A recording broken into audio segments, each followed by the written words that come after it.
क्षेत्रों में जहाँ से किसानों को उनकी उपज सड़क तक आती है, हमने 620 सड़कें मंडी के जो टैक्स है उससे हमने बनाई और निश्चित रूप से उसका लाभ किसान ले रहे हैं। और हमारी योजना भी है कि हम उन 620 सड़कों का एक साथ आपके माननीय मुख्यमंत्री जी के माध्यम से उनका उद्घाटन भी कर दें। इसी प्रकार मैंने मंडी की संपत्तियों का निरीक्षण किया। बहुत जगह हमारी मंडी की संपत्तियां दुरुपयोग भी हो रहा है।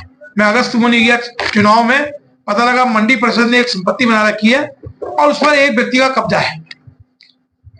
मैं गया, मैंने उससे चुनाव में जब चर्चा की तो उस समय चुनाव का वातावरण था, तो उसने कब्जा कर रखा था, किराए में दे रखी थी। मैंने गढ़वाल के कमिश्नर से कहा कि तत्काल उसको खाली कराया जाए जिसका उपयोग हो गया। इसी प्रकार रामनगर में मंडी परिषद के बाहर लगभग 60 लोगों ने अतिक्रमण कर रखा था। मैंने उसको तत्काल प्रशासन के सहयोग से उखड़वाया और वहां किसान बाजार और दुकानों का निर्माण कर रहे हैं। इसी प्रकार मंडी की जितनी संपत्तियां हैं कहीं ना कहीं उससे आय बढ़े और आय का लाभ किसानों को पहुंचे, इस दिशा में हम लगातार काम कर रहे हैं। कई बार पत्रकार हमसे कैथ लैब का सवाल पूछते रहते हैं। कैथ लैब का काम भी हमको निर्माण एजेंसी के नाते दिया गया है, लेकिन क्या है कि थोड़ी सी एक एजेंसी, क्योंकि कैथ लैब की जो मशीन लगती है उसी हिसाब से बिल्डिंग तैयार होती है, तो लगातार हम प्रिंसिपल सुशीला तिवारी को हमारी मंडी परिषद ने चिट्ठियां लिखी। 4/11 को एक चिट्ठी लिखी कि 4 कि भाई आप हमको जगह बताइए, क्योंकि हमारा कंस्ट्रक्शन चल ही रहा है, जिससे कि प्रॉपर काम हो सके। तो शायद इधर उन्होंने कुछ डिसाइड किया है कि अब 2 कमरे छोड़कर तो हम उसको काम को उसमें बार बार पत्रकार कभी कभी सवाल करते हैं कैथ लैब का काम क्यों डिले हो रहा है, तो मेरे पास उसके कागज भी है। हमने लगातार 5-6 पत्र सुशीला तिवारी प्रशासन को लिखे कि भाई आप जो उनकी एजेंसी है मशीन लगाने वाली SCL क्या है, आप उसके अधिकारियों को बुलाइए और ये बताइए कि कहाँ कहाँ क्या चीज लगनी है, उसी हिसाब से कंस्ट्रक्शन काम होता है। तो जल्दी वो काम भी पूरा हो जाएगा। और हल्द्वानी में चिलिंग प्लांट, उसमें भी इन्होंने पैसा देने में थोड़ा डिले किया, उसको भी हम टाइम से बॉन्ड पर पूरा कर देंगे। मंडी परिषद ने जो कंस्ट्रक्शन का काम लिया उससे हमारे बहुत ज्यादा लोगों को रोजगार मिलता है, काम होता है। और अब तक 2017 के बाद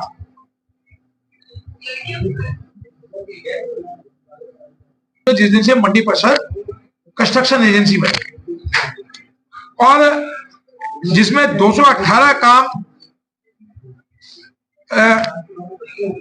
11,400 कुछ करोड़ का काम थे, जिसमें 218 काम नहीं 211 कंप्लीट कर दिए, 218 काम हमारे चल रहे हैं।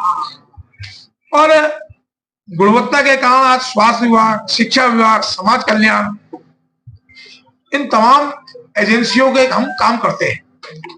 तो एक तो मंडी परिषद ये काम करिए, दूसरा हमने टैक्स बढ़ाने की दृष्टि से हमने लक्ष्य बढ़ा दिया। इस बार पिछली बार तक 100 करोड़ टैक्स था, हमने कहा इस बार 250 करोड़ रुपए का हमने लक्ष्य रखा है और जो अधिकारी इसको पूरा नहीं करेगा, मैं लगातार मंडियों में छापे मारता हूँ। तो लोकल संबंध भी होते हैं, उनको समझाता है कि भाई आप 2.5% जो 90 चीजों पर टैक्स है उसको पूरा करें। तो निश्चित रूप से हमने माननीय मुख्यमंत्री जी ने जो हमको काम सौंपा है, आपके हमने 250 करोड़ रुपए का लक्ष्य रखा है। पिछले बार हमको 100 कुछ करोड़ रुपए आता था, हमने कहा भाई हमको दुगना टैक्स चाहिए, चाहे आप फिर ये चोरी चकारी हम होने नहीं देंगे। और जितनी हमारी परिसंपत्तियां हैं, जैसे पिछली बार हमारे पास रुद्रपुर में एक जमीन है, पता लगा हम लोगों ने 5 लाख रुपए अशोका लीडर को दे दिए थे। अब हमने एक परियोजना बनाई कि वहां किसानों से संबंधित फैक्ट्रियां, किसानों की दुकानें, और इससे लगभग 7 करोड़ रुपए की आय हमको मिलेगी। हमने कहा तेजी में काम करेंगे।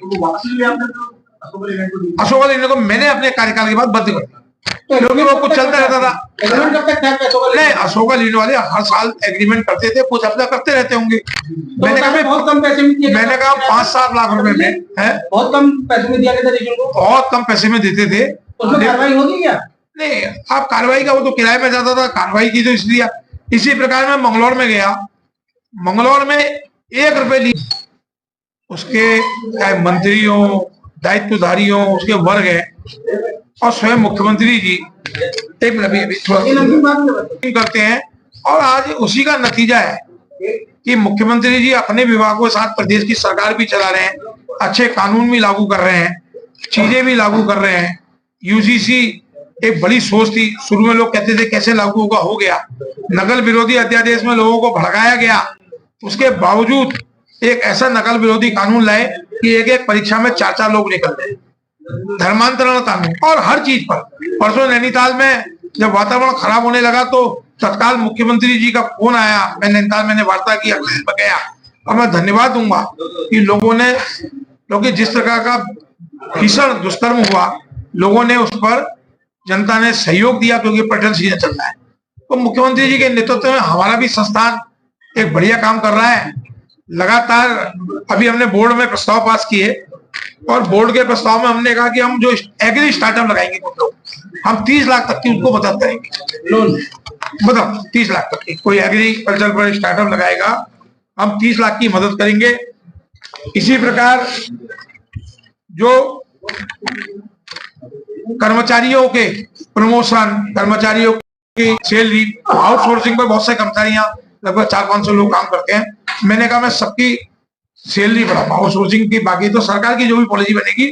इसी प्रकार कर्मचारियों के प्रमोशन कई साल से रुके पड़े थे, तो मैंने कहा कि मैं इस बीच फैसला करूंगा कि कर्मचारियों का कोई भी काम ना रुके, क्योंकि हम स्वायत्त शासित संस्था है, हम खुद कमाते हैं और खुद अपना बजट बनाते हैं, बजट के आधार पर हम काम करते हैं। तो जितने भी फैसले हैं ये मैंने बोर्ड में प्रस्ताव किया और इस प्रकार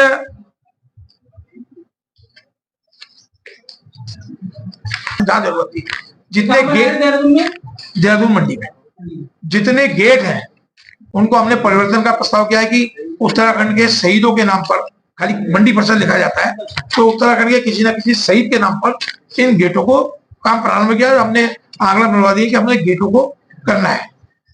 इसी प्रकार हमने सफाई के बारे में तय किया कि मंडी की सफाई व्यवस्था अब हम अलग अलग नहीं, एक मुश्त ठेका करेंगे, जैसे विदेशों की मंडियों की सफाई होती इस तर्ज पर काम करने का हमने फैसला किया।